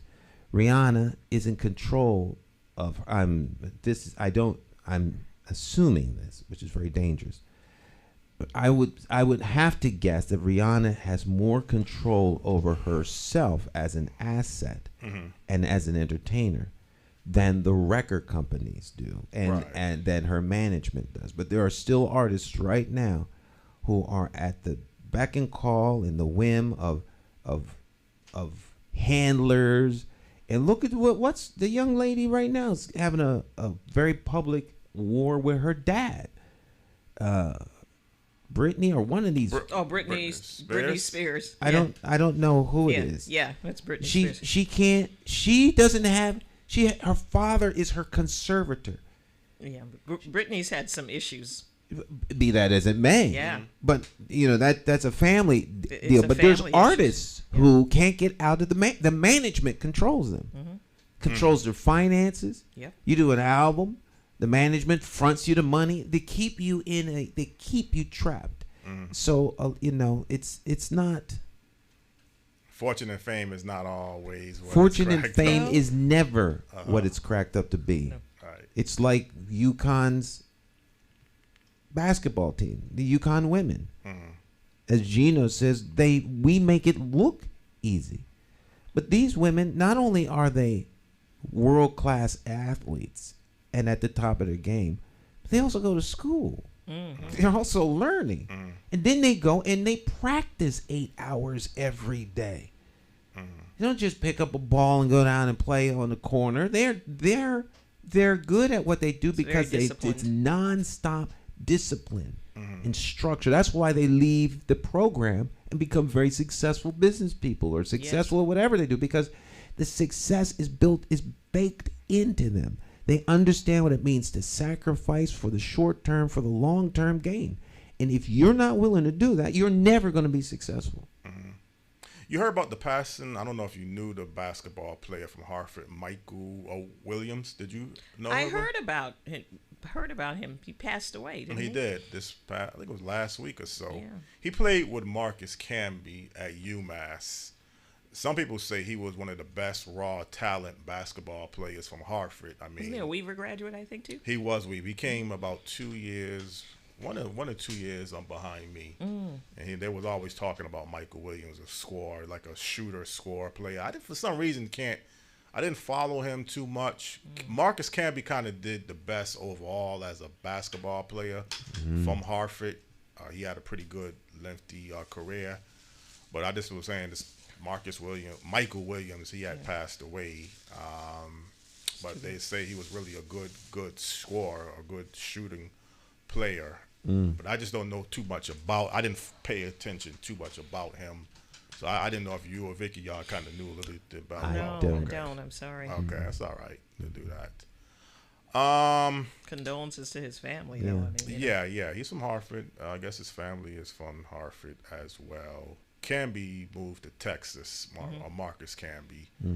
But you have some pretty good basketball players from Hartford. Michael Adams, Rick Mahorn, you know, over the years. So it's kind of been a balance, you know, in basketball. The thing with the United Airlines stand, do you like that policy that they are forcing all employees to take the vaccine? You think that's fair or whatever? I guess that's all they can do. The government can't mandate it. I don't know. The companies can. Technically. Other than the fact that they can leverage that you work for them. You don't you don't have a right to a job, so that the employer can set conditions. As a condition of employment, you will do this, or you won't work here. I mean, that's, you know, but it's interesting because some of these things can bump up against union contracts. So union management union leadership, the union has to be brought in. If I was a union member, I would have some serious questions for my union leadership in terms of, you know, which bed are you sleeping in at night? Our bed or their bed? Because, you know, a lot of these things are, contractual, and suddenly everybody's on board with this. So the government can't, because they can't legally make you take something that is currently seen as an experimental use. It has not been approved by the FDA, like small pox or measles vaccines or something like that, where they can mandate that you take it. You know, I am predisposed to pushing back on anything that someone tells me I have to do. That's just me, you know. I think only if you have religious grounds and I have grounds. religious. I think I have well established. Yeah. You know, I haven't said anything about this stuff because I don't want to be a stick in the mud and get in the way of things. But I think that I have a very well established, publicly held religious grounds for my position. I don't make a whole lot of it. Right. But, you know. Well, the vaccine is a hot issue. The numbers of people coming down now with the coronavirus is going up. Actually, the Delta variant. Delta variant. Delta variants. Right. People, it's still, folk came down with the coronavirus from way back, 18 months ago, right? They started coming down with it. And they're still getting it. Right. Where are all the variants that came before the vaccine? Where are the variants? Where are the variants that came before the vaccine? You'd think that the only time everyone was unvaccinated until the vaccine came out. Now we have the partially vaccinated, the unvaccinated, the vaccinated, and the double vaccinated. The virus tries to survive by mutating so that it can, you know, as someone builds up defenses to it, it tries to fight its way back, like bacteria in a hospital. You know, and you can get these bacteria and viruses to become resistant to anything, and they become very, very dangerous. But, you know, where's the variants? How many variants came out during the period between the revelation that there was a thing and the first attempts to stop it? Where are those How many variants came out? And I'm pretty sure they expected that there were going to be variants. So again, question is, you should have been prepared for this. Right, to the degree that they can, right, in an arena that they don't know anything about and are in constant place of discovery. But, you know, right now, the unvaccinated are going to become public enemy number one. That's very clear. Well, we saw this in the show. We talked about this early on in the program. Yeah. That this sort of division of the people who had the vaccine versus the people who didn't have the vaccine. That was setting up like these colonies almost, these camps. Yeah. You know, and, you know, and now Governor Lamont has signed off on the vaccines mandates for nursing homes and long-term rehab facilities. I'm glad it happened. It should have happened in January or February when the vaccines were, first available. But now it that happened. makes sense. I mean, if you're a frontline worker, Right.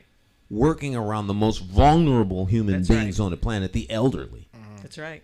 and they're dying from it, Compromise and we immune have a system. way to protect you from it, it would seem reasonable that those individuals would have been the first people to get the vaccine without question, and that it would have been mandated that it be so. right. If this is what everyone is claiming it is, it's too much willy-nilly for Yeah. such science. Yeah. This is what is this? shouldn't Willy-nilly science. Yeah, it shouldn't have taken this long. It should have happened. You know that the vulnerable populations, we lost people. We lost so many seniors. It was crazy. Mm-hmm. And so now here you are several months later signing a mandate on this, on something that should have been done a long time ago. Well, the only thing I'm wondering. I don't personally, I don't even think he even runs his administration. I think there are other people that run it. He's just a spectator, like Kevin Rennie said. He's a spectator. I mean, if he was really a true leader, he would have said immediately, listen, we can't have seniors dying. We got to fix this now. This is an exigent circumstance. Got to enter the building. People are dying. He just sat there and just kind of watched it happen, and okay, now we do it. Well, It's a sad. If nothing else, this pandemic has certainly laid bare the lack of leadership traits of our elected officials. Absolutely. And I think going forward, I've always said now, the question should be, how would you govern in a pandemic? Let's hear from what you would do if these sets of circumstances happened in your administration, assuming you want the job. How would you handle that? I think those are fair questions. I think those are fair questions. Because now. the time for leadership isn't when everything is going great. Right. It's when things get challenged. And it's not a resume builder. It's actually real challenges to manage or run something when it needs managed. It's like sailing a ship on the high sea. With the wind, you have to actively engage and work at this, and you just can't sit down in front of a camera and say, okay, this so is it, what we're it'll doing. run itself. It Right. doesn't. It needs to be managed. Well, the thing is, is we gonna go back to? I know it's getting closer to having people wear masks in businesses. Pretty much, I don't know what stage that we're moving to in Connecticut, but it seems like it's getting real closer now that you're gonna have to start to wear a mask. Because they was saying at one point, if you took the vaccine, That's already happened. You need to wear the mask indoors. Indoors anyway. Okay, so that's not Indoors, vaccinated or not. or not. That's the key. Because I thought at one point, if you took Yes, the it was. vaccine, At one At point, one yes. point, but it's changing. it's changing. Right. So vaccinated or not, you have to wear a mask indoors because the unvaccinated can get it, but the vaccinated can get it. So if the vaccinated can get it, then the only thing the vaccine is good for is lessening the severity in those who are predisposed to suffer violently from contracting. Yes. That's really what it is. The Delta variant. No. The COVID-19. It's still COVID-19, so it's not the Delta. The Delta variant. There's all kinds of variants. The Delta there's the Alpha, a Beta. There's all kinds of variants. The Delta variant is the variant that it seems to be very, very transmissible. Now, it's sooner to be a Gamma variant or Sigma variant. There was going to be variants. The flu is a variant. Right. We get the flu every year. People get the flu. They didn't cure the flu. People they control the flu and they profit from managing the flu. Well, I think that, a lot of people jumped on Trump when he said this, but I think he was absolutely right when he said we're just going to have to learn to live with this virus. And I think this is not going away anytime soon. No, it's Yeah. not going to go away. And he got beat up on it because he said it, but it is happening. So how are we going to deal with this, folks? All the people that beat up on him. What's your plan? Well, I tell you one thing, they're going to have to make something available for those who get sick. There should be a vaccine, and they're working on it. I think that it's no different than any other thing that they come up with. You know, that man tinkers around and tries to fix the human body to work on its own behalf, to give it a little help. But a lot of times when people try that, the results aren't always really, really good. But suffice it enough to say, there is something. If you are predisposed to getting the virus, then you need to take some sort of precautions to protect yourself. And the first line of that precaution would be, seemingly, the vaccine. Now, those that don't want to take it will suffer the consequences thereof. So, like, again, if you work for United Airlines and you don't United Airlines has a vested interest. If I was in corporate leadership at United Airlines, with business being what it is, with the airline industry being what it is, a very contained and closed vessel that's flying through the air, if this is what they're saying, then you could, in theory, lose your whole workforce. But I think if you break, and that would be catastrophic and devastating to your company. So I can understand the company mindset that says we need to get ahead of this. If everyone's telling us this is safe, and that's all they can go by, because there's a bigger picture for them. There are liabilities. There's all kinds of other situations. If they knew that the variant was very deadly or easily to contract, how many of their employees going to sue them because they created an environment where this was not addressed? You got a lot of corporate lawyers and everybody's sitting in a room back there figuring out what the level of exposure is, and it's easier for them to mandate it and give you until the end of November to see what happens, because most people are going to procrastinate. So we'll see. I don't work for United, so I don't have to worry about that. right, to do that. Well, it seems like to be a trend now that many companies are getting on the bandwagon that you have to take the vaccine. I mean, it may not be a big number, but you're starting to hear more companies now moving closer to that direction for their employees, that you have to have proof, actually, not just say that you've taken the vaccine. You got to have some type of card or evidence to show that you've taken the vaccine. Well, maybe the fears of many have come to light, that it isn't the government that really runs the country and has the power, but the corporations. The corporations are making folk do what they want, and the government will fall in line as soon as things are legal. There's a whole lot of folk out there that say, what is it, the corporate. Ralph Nader was one of those people. Oh yeah, you go back a long way. So and there's a whole lot. Norm Chomsky and a whole lot of other people who talk about how the corporations are the ones who are really the government. And so the power elite. Go back to the 1950s. That book. Read it. Explains everything. But like you say, I mean, we're dividing people from people that have taken the vaccine and people that haven't. That's just an effort to shame the non-vaccinated into getting vaccinated. That's all. There's for whatever reason, I don't know what it is, but for whatever reason, they're willing to put in. And we talked about this from jump. They're all in. Whoever it is, this is an all-in effort. Well, look at what happened overseas. Was it in England? The vaccine passports. It's going to come here. It's going to come here, and it's going to be, using our cell phone devices. They know who you are. They know whether you've taken the shot or not, and they know because they send you little messages.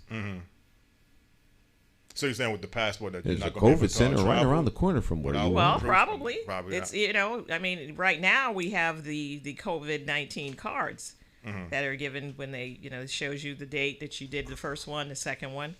That information is being entered in at the Department of Health and Human Services. Mm-hmm. Once Okay. you get vaccinated, Right. you're in the system. That's right. You're in the system.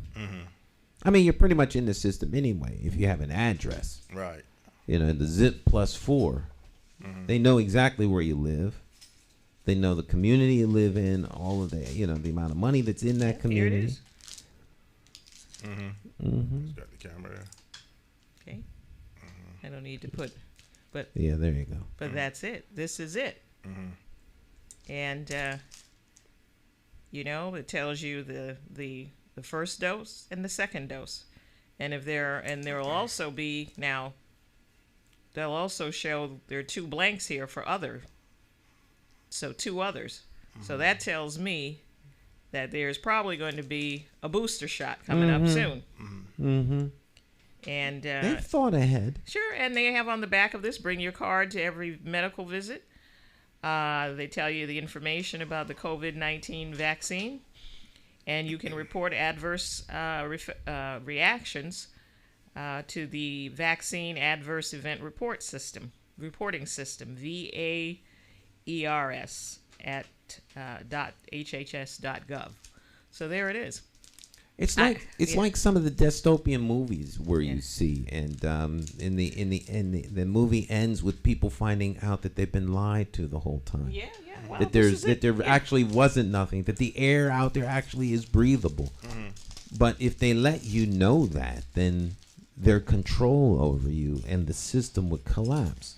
People would rise up in righteous I still indignation. think people gonna get hurt behind this. But there's a serious culture war going on right Yeah. now. It's a full-scale culture war as people are fighting for which direction America will go, and in a large part, what direction the world will go. And so there's a power dynamic.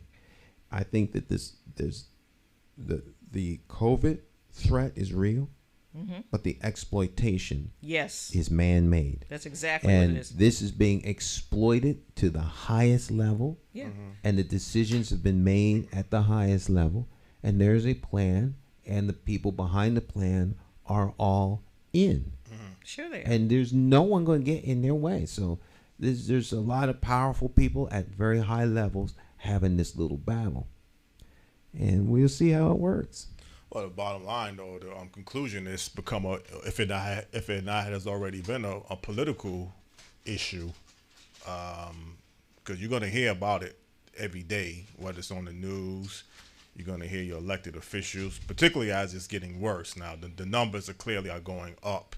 Yeah, and if in you the notice, wrong the elected direction. officials aren't exactly wearing masks. They're passing these mask mandates. Well, wear your mask.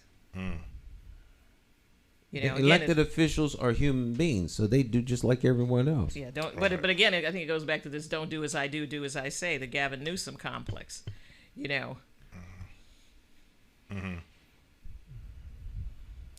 Well, again, unfortunately, the numbers are going in the wrong direction. They're going up. But Up, you yeah. know, once again, the case, we You got the test media you, hype. You we got to test watch this. you, and it's because we've where there's a presence at such a small level of the number of people tested, how many people are getting sick and needing to be hospitalized. They're not telling you that number. No. Right. So now there's 500,000 new cases. I mean, And we're not having the deaths You know what I mean? that we That's had just- before. how do you arrive at new cases? Yeah. There's only one way you can do that, and that's if you're testing people. Yeah. You trying to tell me that there's 500,000 people came into the hospital yesterday? And next week there'll be another million? I mean, it's Come just, on. where it's the same deceitful. Yes. I think they want to keep this going for political purposes. I think it's a and just like you say, we don't discount the virus and the seriousness of it, but this is how the governing of the country is become. they need a crisis to keep us focused on this and not other things that are maybe happening in the background. All right. There's an agenda, and they are exploiting the realness of this disease in order to advance that agenda. That's what I resent. Right. I resent the exploitation of and the desire to make everybody comply with the will of the political class. It's dangerous. It's dangerous what they're doing. Very dangerous. Well, one thing we can't have is another government shutdown. I know some businesses has already been closed. One business. They're not going to shut nothing down. They're not going to shut it down. They did that the first time. They're not going to do that again. Unless it suits their end, which would, I think they've achieved that already. But right now, the country's too divided. And, the country's way too divided to shut stuff down. Right. And if you look at the quote unquote January the 6th, which is a better name for it now, because the press is calling it a riot, which is what I said it would be. That's exactly what it was. Because that's it's what not it an was. Insurrection. Insurrections just don't pack up and leave the next day. It's 4 o'clock. Okay, it's time to go home. We're done. Leghorn, foghorn. Yeah. It's because stop chasing after the chicken and coyote going back and forth. Because that's their working hours. They know that there are American citizens that are police officers, soldiers, all kinds of other folk who are not down with this. And they're not going to shut this stuff down. Because as I said before... And they're not all white supremacists either. No, they're not. This business of trying, again, you see the media colorizing, creating artificial lines, when we know that there are people of all nationalities involved in this thing who are they're American citizens who are just saying we've had enough of this BS. This is our government, That's right. not yours. We're not subjects in your kingdom or on your plantation. Right. We get to make the decision for better or for worse. And we loan you the seat that you're sitting in. The seat doesn't belong to you. And I think this is the problem that these elected officials seem to suffer from, is that they really and truly believe that the position belongs to them. Right, but people aren't happy, and there are American citizens that aren't happy. And some of these American citizens happen to be white. That's right. Now, if they think people are going to sit back idly and accept a lot of this stuff, they're sadly mistaken. That's right. Now, if you think Black Lives Matter protested, you ain't seen riots and upsetness until the general population determines we're not going to put up with this anymore. They're just not out on the street. You're yet. right, Stan. I'm telling you. And you know what, Stan? And this thing could get to a point where you have all of these entities coming together in protest and everything. They're creating a very dangerous. That's why I say they're all in. They're creating a very dangerous atmosphere within the country, unless that is the desired design. If they're trying to create civil unrest and anarchy, right, then they are laying down a perfect foundation for it, in my never to be humble opinion. Well, the dangerous part of that is it's a vortex you can get sucked in. So they're not, if they think that they're immune to this, I got news for you. You elected officials, you better wake up, because you can get sucked into this real quick. Real quick. It's dangerous. Dangerous. Yeah, well, you remember, I don't know if it's a good example when Connecticut implemented the Connecticut state income tax. I remember the tax. Yeah. You remember the people he got spit at. He's lucky they didn't do something else to him. Really. That That's real. how angry people got.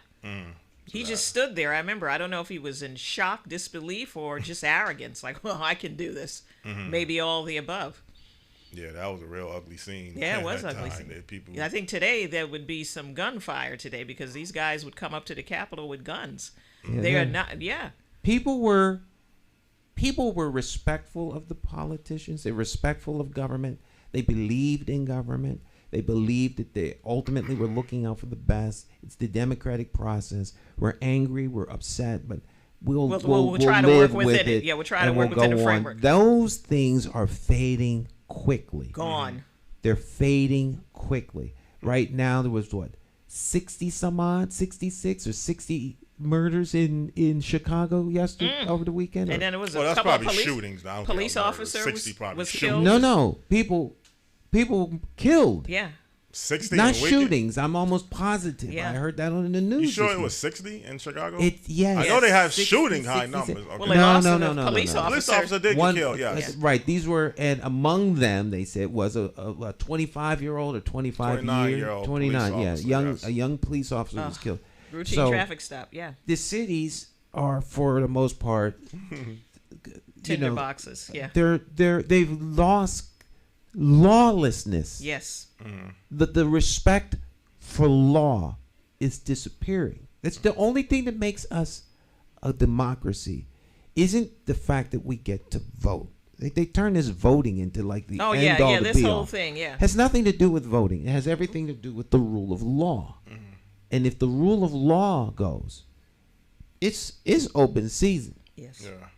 Well, Chicago has a history of being in serious trouble, and the city is still in serious trouble. Yeah, but it's like that everywhere. Yeah, everywhere pretty much. The Right. violence is up. People are taking to their own devices to vigilantism. Yeah. What do you call it when you get back at somebody? Retaliatory. Retaliatory. Yeah. Things, you shoot my cousin, I'm gonna shoot yours, and people going back. It's and like forth. Beirut, man. Really. Yeah, the numbers are high. I mean, you can look all throughout the country. Sometimes people saying, well, the pandemic has a big contributing factor. They're looking for something since to blame. Again, blame it on. It's like what our friend Ann Gostigian wrote in the Hartford News. Blame it on COVID. No, these were issues before COVID. There were issues. Yeah, there were issues So before COVID. But you COVID, can't- as you said, Vicky, has taken the mask off of a whole lot of things. But we'll see. So, yeah. We'll see. Yeah, when a police officer gets killed, that's a serious thing. I mean, we always A talk routine about traffic stop. 3 people in the car. And I thought about this, and I said, years ago, my dad stopped 3 guys in the car, and he came home that night. Yeah, he knew they had guns in the car, but nobody showed anything. He played it cool. Well, truthfully, it's a different time. But I think the leadership in Chicago, they have lost control of that Oh, city. of course. I mean, I gotta Lori put some blame Lightfoot. on What them. they call Exactly. her? Lori Light. What somebody called her? Lori Lightweight. I mean, that's Yeah. she's ineffective. She's weak and ineffective. The police chief, they've got a good police chief there, but he can't control it. He's actually the Dallas police chief, but if you've got the mayor who's telling the police chief, well, don't do anything because I don't want you to enforce the law. Well, what's he supposed to do? You lose control. That's right. And then we have another series. Now, who knows? Maybe I don't know whether it'll be a lockdown or not. But if there is, it's not going to be. It's not going to be good. No, it's not. It's not going to be good. But like you always say, Stan, our little city is easier to control crime. Hartford than doesn't Chicago. have these issues right now. So we're blessed that we live in Hartford, Connecticut. We do we have homicides, though. We may not have the issues like Chicago. I won't put us in that category. But finding a 17-year-old dead, shot, killed on Martin Street. A lot of these things were happening before. Right. Hartford is on track for the number of murders it has always had. Well, they say our numbers are on pace to be one of the highest since 1994. Well, the question is, again, this was made a campaign issue. And it sure was. And so It sure people was. get mad at me on social media for asking about this, but I said, where's the plan? Right. Where's the plan? That's a legitimate That doesn't mean question. I'm running for office. Right. To my detractors online. It's a valid question. And by the way, you don't even live in the city. So I don't know why you're getting involved in these conversations anyway. Well, she has a way of wanting to Well, assert herself. Well, go ahead and assert yourself, honey. You don't live here, and you haven't lived here as long as I've lived here. Well, one thing's for certain. It was a campaign issue. That's right. They dragged the other mayor through the mud, besmirched his character and everything right. else because of the crime. And so if that's how you got in office, and that's what has to keep you in office, what are you doing about the crime? That's a legitimate question because it was made a campaign That's right. issue. So where's the plan? That's part of the the winning strategy. The strategy. Unfortunately, this is not a mayoral election. So it doesn't have to be. But he does. But he's not getting. He doesn't escape. He doesn't escape accountability. He doesn't escape accountability. So the people are still dying. You've still got these things. You got police officers that are quitting the job in record numbers here. Right. So what's the plan, Luke? What's the plan, Chief Thody? Where is it? Yeah. Just saying that is if it was an election year. It doesn't need to be election year. This is a public safety This doesn't issue. need. It doesn't. Yeah. To bring up issues like this, it's a shame that it comes up in an election year. Right. The reason it comes up in an election year is because it can be it's a useful wedge to move the citizens away from the incumbent. When the incumbent is now guilty of it, that's the last thing they want to bring up because it's the same. It's the goose, good for the goose. It's good for the gander. That's right. Right. So the fact that it's not an election year has nothing to do with it. And you can't keep talking your way out of it. You You wait can't keep till talking election in year. circles.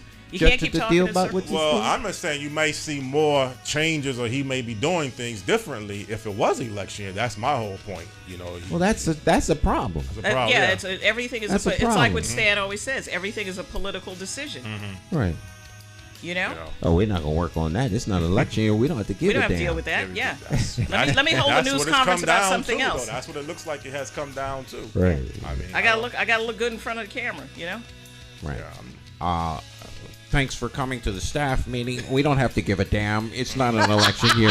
Go on home and have That's a right. coffee. That's have a right. great day. That's Great right. week. Everybody's doing a good job. Rock solid. Rock on. it's come down to, you know. Right. I don't get a sense of urgency. I don't have That's to it. eat bowls of crap now. I'll wait till election year. That's right. All right, we're out of time. We'll see y'all tomorrow. Okay. All right. Bye, everybody. Bye. Bye.